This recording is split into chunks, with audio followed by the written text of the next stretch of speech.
Hey guys, welcome back to my show. It's been a hot second since I've released an episode, but this one is super special since I've brought in an amazing guest.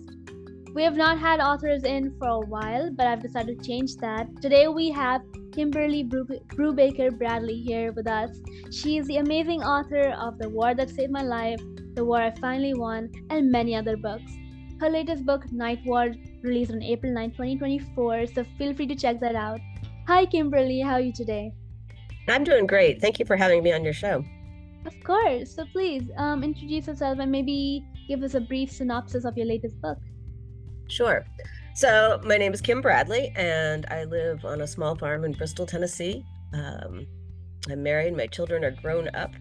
The Night War is my 20th published book, and it is about a 12-year-old Jewish girl named Miri who lives in Paris in 1942 and escapes the roundup that goes down in history as the Veldiv roundup of Jewish people in Paris, which was the first time that they actually were taking not just men for prison camps, but also women and children and elderly people and sending them actually to the death camps. So Miri escapes that and then is hidden in a small Catholic boarding school in a town that happens to be right on the edge of freedom for her.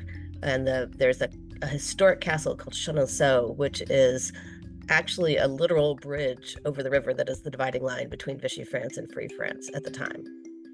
So Mary can get across the river, she can get to safety, but she escaped with her neighbor's 2-year-old daughter who's now being kept somewhere else, and she has to try to figure out how to save them both.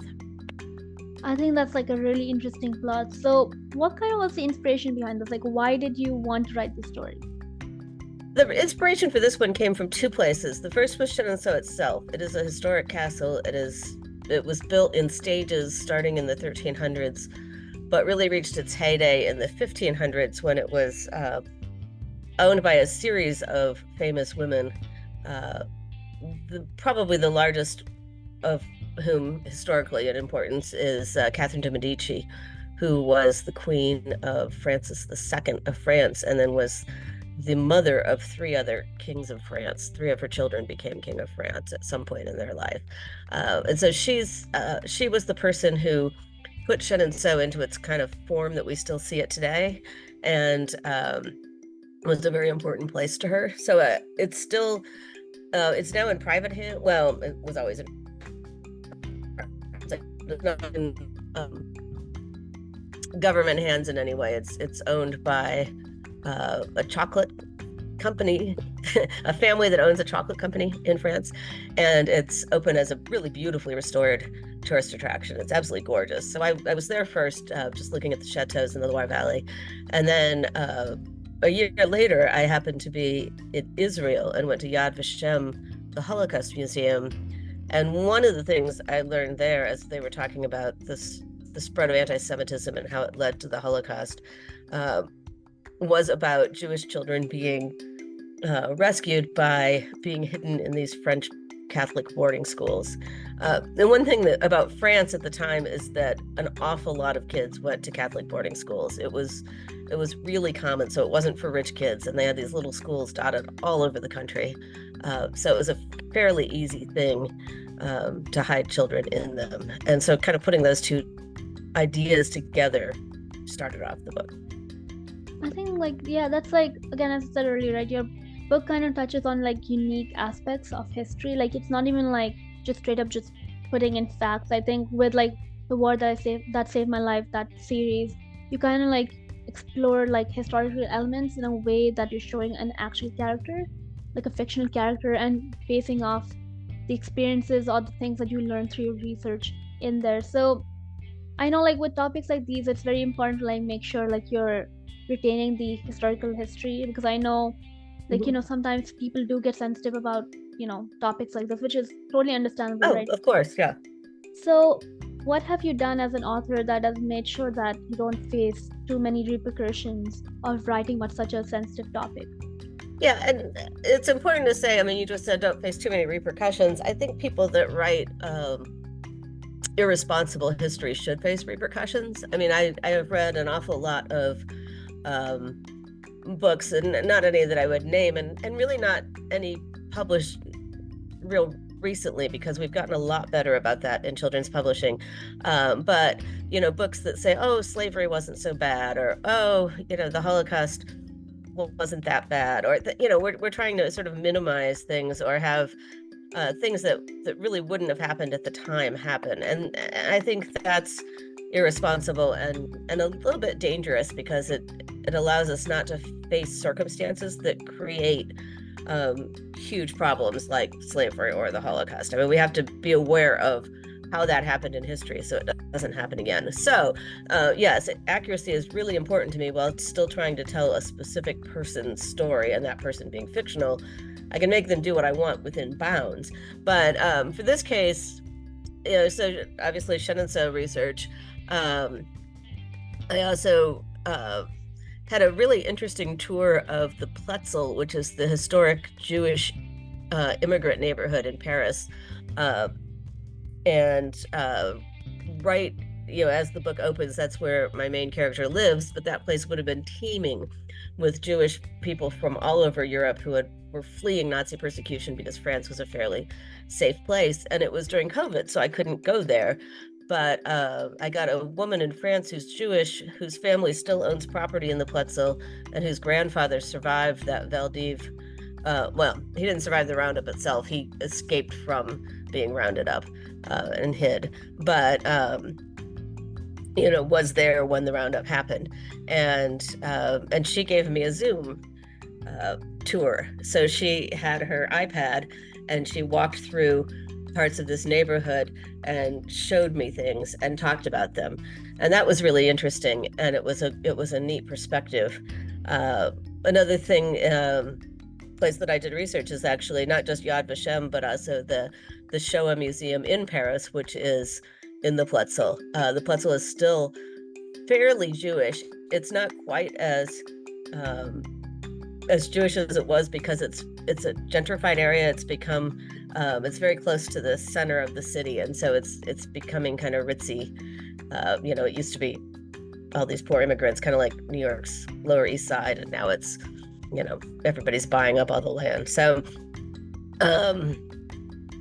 that the Shoah Museum was also very useful, and I was able to actually speak to their curator and get some very specific information. Always, you go online, but as much as possible, it's better if you can listen to the actual voices of the people that experienced it, however it is that you can do that. To go back to the war that saved my life and the war I finally won, one thing that I was lucky about is that the evacuation of school children in World War II in England, which was a real event, where they took 3 million kids before the war from their homes and sent them to live with complete strangers to avoid being bombed in the cities.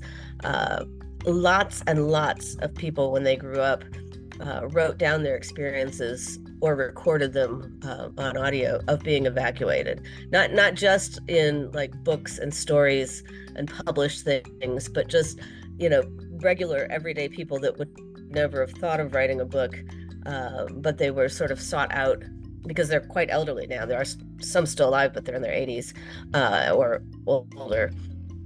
And really, ask them, tell us what you remember, tell us what you know. And so there are all these archives in England that you can go to. So you find places like that where you're not imagining how they felt, you're reading how they felt. That's better.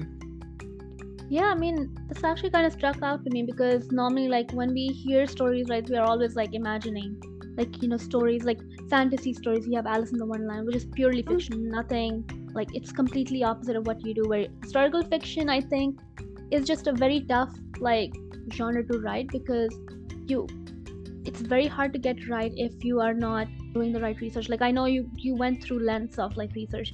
You did a virtual tour, you went through archives. So it's kind of like a genre where you cannot really be lazy, or you cannot be like, okay, I'm just going to write whatever. It's more like you really have to put in the work, and really have to put in, like, it's no longer just about storytelling, it's about telling the truth. Yes, as much as possible, because saying, like, as you said earlier, right, saying that the Holocaust was not that big of a thing, or slavery was not Right. that big. That is part of the history, right? Minimizing Yeah. that, you're gonna get a lot of clapback from people, which is rightfully, it's not something that you will be like, Well, why are you doing this to me? Because you kind of brought it upon yourself by yeah. not. No, and I will actually call out one specific Holocaust book that, um, because the author is so good and so well known, I don't think it hurts him in the slightest if this book tanks. John Boyne, who wrote The Boy in the Striped Pajamas. He's a British author. He mostly writes adult novels. He's actually a tremendous writer. I love his adult things.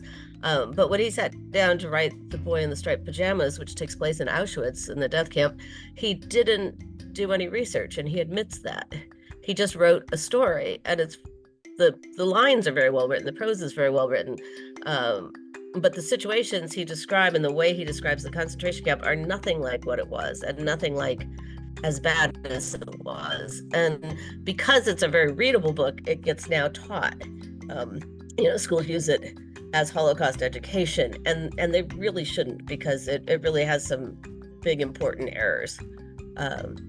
So that's the only one that I would call out, but it's really actually one of the very few ones that has big glaring errors and sells millions of copies. So. For sure, I think, like, just as I said earlier, right? Historical fiction is just like, sometimes, like, even the idea, like, I never used to be like into historical fiction. It was almost like reading nonfiction to me. But then I read, like, your books. I read, I think it was The Namesake by Jhumpa Lahiri, I think. And so that kind of got me into thinking that this is actually a genre I could enjoy, because sometimes, like, the way you storytell, even if it's an actual event in a fictional sense, it just kind of captures your attention in a unique way. Oh, absolutely. And I think I agree with you. When I was really, until I was in college, history was really boring to me. I mean, it was just it was sort of taught as this dry set of facts, and really a bunch of governments and people just waging war on each other, and passing laws, and it was kind of very stiff. But fortunately I had a tremendously good history teacher in college, who kind of started to show me that the history that we read is often very much a point of view, so that even if we're reading some document from the Middle Ages, a very famous one would be Joan of Arc. Her trial is actually very well documented in paper that's still readable, but it was all written by the people that were putting her on trial, so they have a bias of trying to say, we really did deserve to burn her at the stake. That was a good thing. So you can sort of see that if Joan of Arc were writing that story, she would tell it a little differently, a lot differently maybe. And so I think that being able to start to see the history that comes down to us as also stories as well as facts was really important. And then there's some people doing just phenomenal historical fiction right now. There's Ruta Sepetys, who is a YA author, who wrote Salt to the Sea, about a World War event that's quite big that I never ever had heard of before her book. And her recent book set in the Romanian Revolution of 1989, and that's the year I got married. So you would think I would have known all about it, and I had never heard of anything about it. And it's a tremendous book. It's called I Must Betray You. There's just over and over we get these stories from different parts of the world too, and you actually can write nonfiction in equally as good of a way. I would like to bring up Christina Souternvat, who is a part Thai American who writes just crazy good things, but she wrote a book called All 13 about the rescue of the 13 soccer players in the cave, from the flooded cave in Thailand. That is actually one of the most compelling narrative stories I've read, even though you already know the ending when you read the book. I mean, it happened in real time, and you know what happened. But the story is fantastic.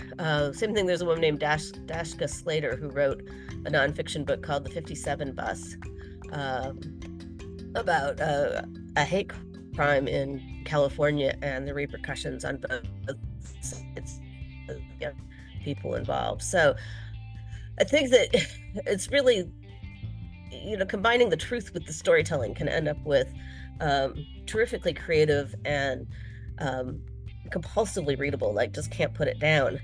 But there's a set of skill to it. You have to kind of come at it from both the storytelling and the truth equally importantly. Yeah, I think That's like a lot of words. no, I mean I totally agree with you though, right? Because perspectives, you kind of touched that as a main basis, right? Perspective, Yeah. having that experience actually is very important. Like a new writer, if you are doing historical fiction, it's a good start, but like refining and getting it checked by like teachers or stuff or Yep. like just anyone is a better idea, because historical fiction is just a very risky genre, honestly. It's like you have a lot to lose if you do not do it right, especially if you're Right. starting off. Right. And I will say that, I mean, it's very worthwhile to get, sometimes people call them sensitivity readers, and some people don't like that name, but I think it's actually super important, because sometimes you don't know what you don't know. So, it hasn't occurred to you to think about a subject or culture or a time period in a certain way. So, for example, for the Night War, which the main character is Jewish and I am not, but I worked with a bunch of people in publishing that are Jewish that read through it and said, this or that. I mean, looked at the Hebrew, looked at all of everything, and had full reign of telling me anything that they thought was incorrect culturally or from a factual perspective.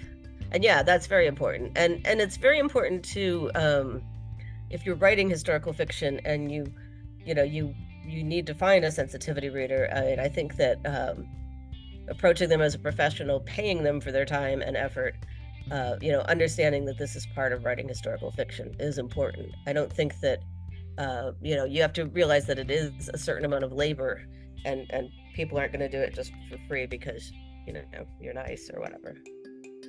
It's work, just like writing the book is work. Yeah, totally. My last and final question for you, this is kind of like a fun one almost. What Sure. would be like the title track of your latest book?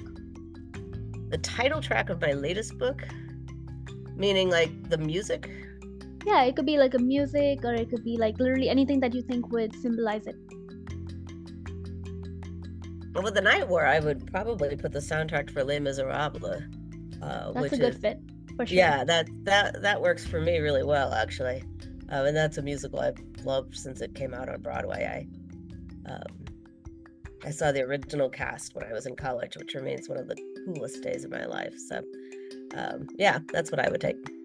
That's actually honestly an awesome answer. I think it's definitely like fitting as well, right? Because Les Miserables was also shot in, I think, Paris, if I'm Yep. remembering this correctly. And so, like, I honestly feel like that could also potentially be like a future historical fiction book if it's not already one. And yeah, I mean, yeah. Yeah, absolutely. Thank you so much for coming on the show today. I had a blast talking to you. Thank you. I really enjoyed it too. I appreciate you asking me. Thank you. Everyone watching this episode right now, thank you so much for listening. And I'll be putting up Kimberly's website in the show notes. Feel free to check out her latest book, Night War, and I'll see you all next week. Have a great evening, everybody.